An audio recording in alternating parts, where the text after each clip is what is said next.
Hey guys, it's Chris Goffin, and this video is meant to be a beginner's guide to explain the 10 steps to wholesaling real estate, where I can cover the basic steps and give you a blueprint to follow so you can start wholesaling and knowing what to do next. I call them the 10 executable steps, and I define them as the physical things you must do in order to close a deal. If you don't know what to do next, you'll never succeed in this business. This is why I put the training together, because I see so many people that say, okay, now what?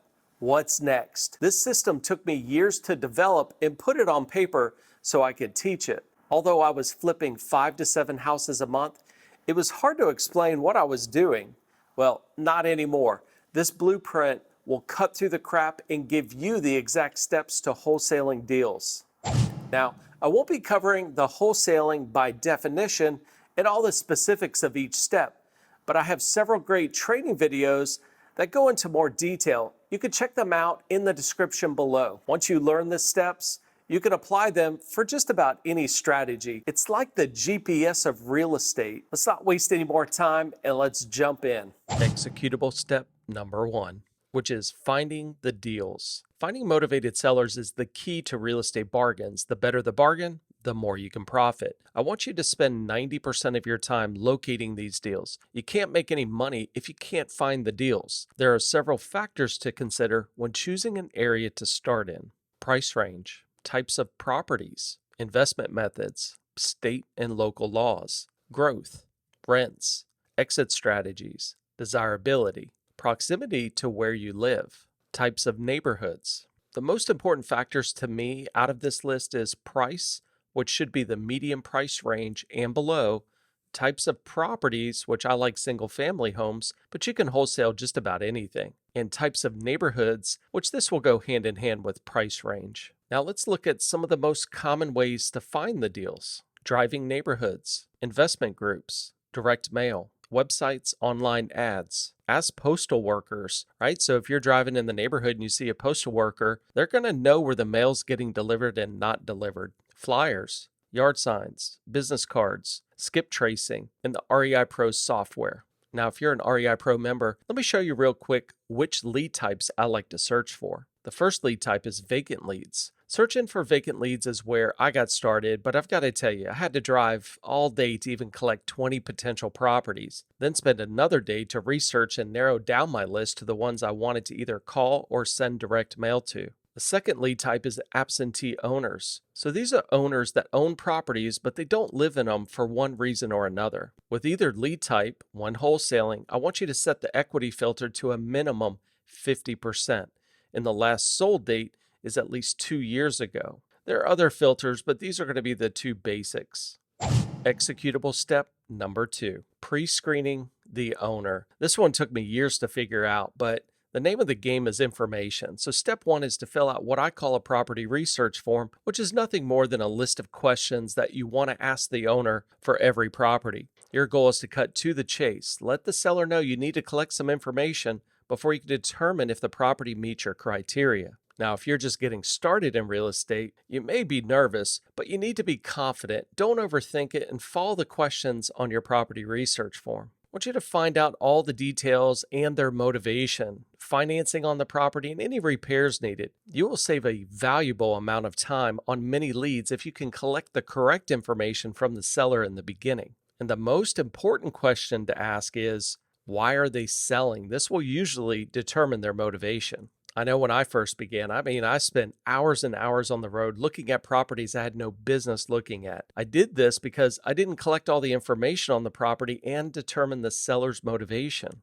Now, if you're cold calling a vacant home, here's the phone script that I use. Hi, my name is Chris. I was calling about a property you own located at 123 Happy Street in Carlsbad, California. It appeared to be vacant. I was wondering if you'd be interested in selling. Now, generally, this is just going to be a yes or no, or it could catch people off guard because it's not like they have a for sale sign sitting in the front yard. And why is this person calling me wondering if I'm interested in selling? But the fact of the matter is, look, it's vacant. We know there could be a situation there where the owner may want to sell that. So it's usually a yes or no, or I don't know. I haven't really thought about it. And it's so funny. You'll call these vacant properties, and even if the seller says no today, they start thinking about it later on, going, yeah, maybe I do need to sell that house. Maybe I do need some cash, and so on.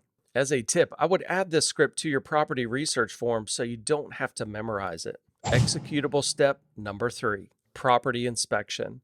So if after pre-screening the owner and it looks like this property will meet your criteria, it's time to go and inspect the property using what I call a property inspection sheet, which is nothing more than a list of items in the house that you can check off of things that need to get repaired. And when you head to the property, I don't want you to be on time. I want you to be early so you can drive the area and check out the neighborhood. And as you go through the property, write down all repairs that need to be done as well as taking pictures. This will ensure that you didn't miss anything. It's very important that you write everything down because you'll be using these numbers to calculate your offer. Let me just mention that you don't have to be a contractor or specialize in rehab cost. When I first got started, I went down to Home Depot and priced out things, then took those costs and added them to my property inspection form. This way, it made it very quick to walk through a property. Now, if you know a contractor, take them with you. The more you do this, the more you'll learn about costs. Let me give you some property inspection guidelines. Always fill out a property inspection sheet. I want you to look for floors that need to be leveled. Okay, leveling can be very expensive. Look for trees around the property that are close and are growing towards the property. This could potentially cause foundation damage in the future. And I tell you, a foundation expert taught me that tip years ago, and I'd never forgotten it. Look for deteriorating and rotten wood. Obviously, you want to get that replaced ASAP. Roof damage. Does it need to be replaced? Check the attic for light shining through and, of course, water stains. Painting obviously enhances the look tremendously. Does the property need any electrical work? Ask the owner if you don't know. Central heat and air obviously increases the value of the property. Again, this would be very area dependent. Check basement for dampness. Check fireplaces to determine if they're operational. Is the property weatherproof? Check plumbing for any leaks. Check property for asbestos, usually homes built before 1978. Always overestimate than underestimate. I can promise you it's going to be a lot cheaper. Look for all major repairs and write them down. Now, you can search for repair costs in your area by going to places like DIY or Not, as well as Home Advisor. Executable step number 4, calculating a cash offer. Now it's time to calculate your offer. What you want to do is run comparable sales to determine your after repaired value, which is ARV. Once you have this, subtract all expenses and potential profits for you, the wholesaler, and the new buyer, which is the retailer. This would be your maximum all-cash offer. Now, with presenting your offer, I want you to do this in person if you can. Obviously, there's going to be cases that you can't because it's a lot harder for the seller to say no in front of you. And when you're presenting your offers, never really go in with an even number, like 175. I want your offer to say 175, 483. This will keep the seller guessing on how you came up with that offer, and they're going to tell themselves there must be a reason. I have a video in the description below that walks you through calculating a cash offer. You should go check that out. Executable step number 5. So once your offer is accepted, you're going to need to put it under contract. Try to have the seller sign the contract as soon as possible before they accept a better offer. You can sign the contract anywhere and it doesn't require a notary. And I want you to always prepare 2 copies, one for you and one for the seller. I want you to add some contingencies just in case you can't find the buyer. So these are going to be clauses that are put in the contract that must be satisfied for the deal to go through. If contingencies are not, then the contract becomes null and void. So when you're wholesaling, be sure to have this in there. Some examples are this contract may be assigned. Now, all contracts technically are assignable unless they say they're not.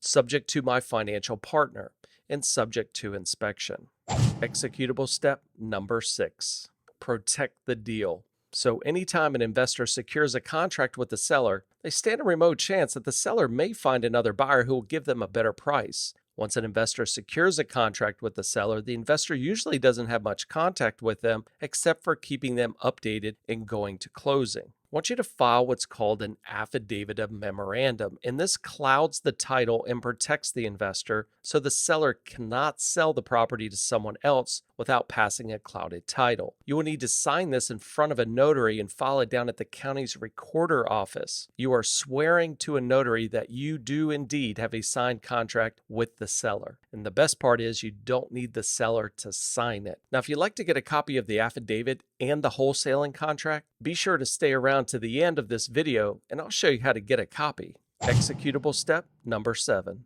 marketing for buyers, which you should always be in search of so you can immediately call on them when you put a property under contract. So this is a list or database of potential buyers for your properties. To find these potential buyers, you can attend local real estate clubs, send direct mail, and a lot of other ways. Building your buyers list is as important as building your database of potential sellers. Let's look at the types of buyers you'll want to look for when wholesaling. So the first one is investors. So a typical investor will come in, purchase the property, and then turn around and flip it. Whereas a landlord will purchase the property and use it as a rental. And then you have homeowners. Now, this wouldn't be typical, but there are some out there. At the end of the day, I really don't care who I sell it to, but it's a good idea to know who they are. Executable step number 8. Now, once you've found a buyer that wants to purchase the deal, it's time to put it under contract. There are 2 different ways that you can close a real estate transaction with your new buyer, which changes the contract. The first one is assignment. You are assigning your contract to another buyer that will ultimately buy the property. The other way is to do what we call a double closing. So you're closing on the property and reselling it at the same time without using any money. So let's look at the assignment of contract first. Assigning your contract is nothing more than passing your contract that you have with the seller to another buyer. By assigning your contract to another buyer, you will request a fee. This is what we call the assignment fee for doing so. Now, the positive of doing an assignment clause is that there's only one closing between the seller and new buyer, which eliminates any closing costs for you. The negative is the new buyer is going to see how much you're profiting from the deal. So if you're profiting a ton of money, you might want to consider doing what's called a double close. So with the assignment, you could see the motivated seller here. You see you in the middle, and then you have a new buyer that ultimately is going to purchase the property. So you have a contract with the seller and an assignment of contract with a new buyer. Now, with a double close, you'll sign a normal sales contract as the seller with the new buyer. So you're going to have one contract with the seller as the buyer and another contract with the new buyer as the seller, which I know sounds absolutely crazy that you could sell a property without ever owning it. But this is what a double close is. And the title company won't officially close it until all the paperwork is signed and the money is there. So technically, you own it for a minute. The positive of doing a double close is the buyer's not going to know how much you're going to make on this deal. So like I said, if you're going to be making a lot of money on the deal, you might want to consider doing a double close. The negative side is, look, there's going to be 2 closings. So you're going to have closing costs that is going to eat into your profits.